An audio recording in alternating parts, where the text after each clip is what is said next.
పంచారామ క్షేత్రం భీమవరం శ్రీ ఉమా సోమేశ్వర స్వామివారి దేవస్థానంలో శివరాత్రి మహోత్సవాలు ధ్వజారోహణతో మొదలైనవి. శివరాత్రి అనగానే ముందుగానే అన్ని ఏర్పాట్లు చేసేస్తూ ఉంటారు. గుడిని ముందు రోజు నుంచే అందంగా పూలతోటి రకరకాల విద్యుత్ కాంతులతో లైటింగ్స్ అయ్యి పెట్టి చాలా అందంగా అయితే రెడీ చేస్తారండి. ఆ రోజైతే గుడిని చూడడానికి 2 కళ్ళు సరిపోవు. అమ్మవారిని అయ్యవారిని పెళ్ళికొడుకు పెళ్ళికూతురుని చేస్తారు.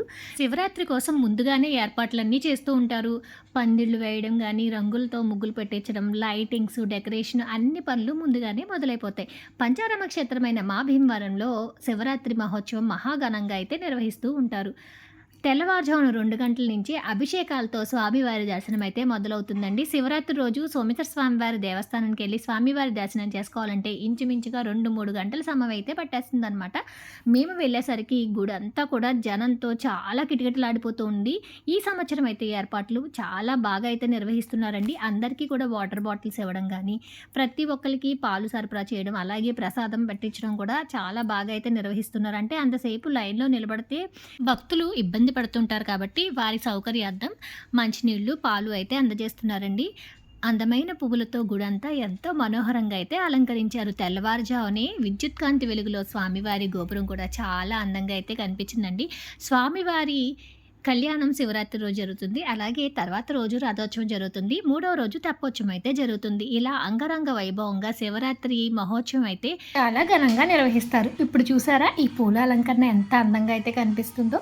స్వామివారి దర్శనం చేసుకున్న తర్వాత పైన అన్నపూర్ణాదేవి దర్శనానికి ప్రతి సంవత్సరంలో కాకుండా ఈ సంవత్సరం అయితే వెనక మెట్ల వైపు నుంచి అయితే దారిచ్చారనమాట. అటువైపుగా వెళ్ళి అమ్మవారి దర్శనం చేసుకుని అయితే రావాలన్నమాట అండి. ఇదిగోండి స్వామివారి గోపురాలు, ధ్వజస్తంభం అయితే మీకు దర్శనమిస్తున్నాయి అన్నమాట. ఒక్కసారి ఈ గుళ్ళో భక్తుల రద్దీ ఎలా ఉందో చూసేయండి. అన్నపూర్ణాదేవి దేవస్థానం దగ్గర నుంచి చూస్తే అసలు ఎంత మంది లైన్లో నిలబడి ఉన్నారు చూసారా. ఫ్రీ లైన్స్, 200 రూపీస్, అలాగే 50 రూపీస్, ఇలా అన్ని లైన్స్లో కూడా చాలా ఫుల్ ఫ్లోటింగ్ అయితే ఉందన్నమాట. తెల్లవారుజాము నుంచి కూడా భక్తులందరూ స్వామివారి దర్శనంకి అయితే ఇలా క్యూ లైన్లో బారులు తీసి వేయించేసి ఉన్నారనమాట.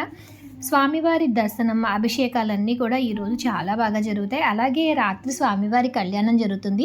జాగారం చేసే భక్తులంతా కూడా స్వామివారి గుడిలో అయితే స్వామివారి కళ్యాణాన్ని తిలకిస్తూ అక్కడే ఆ పూజలు, కార్యక్రమాలు, కథా కాలక్షేపాలన్నీ జరుగుతూ ఉంటాయన్నమాట. అవన్నీ వింటూ అయితే గుడిలో చాలామంది జాగారం చేస్తారండి. శివరాత్రి అనగానే ఉపవాసం, జాగరణ చాలా ముఖ్యమైనవి అనమాట.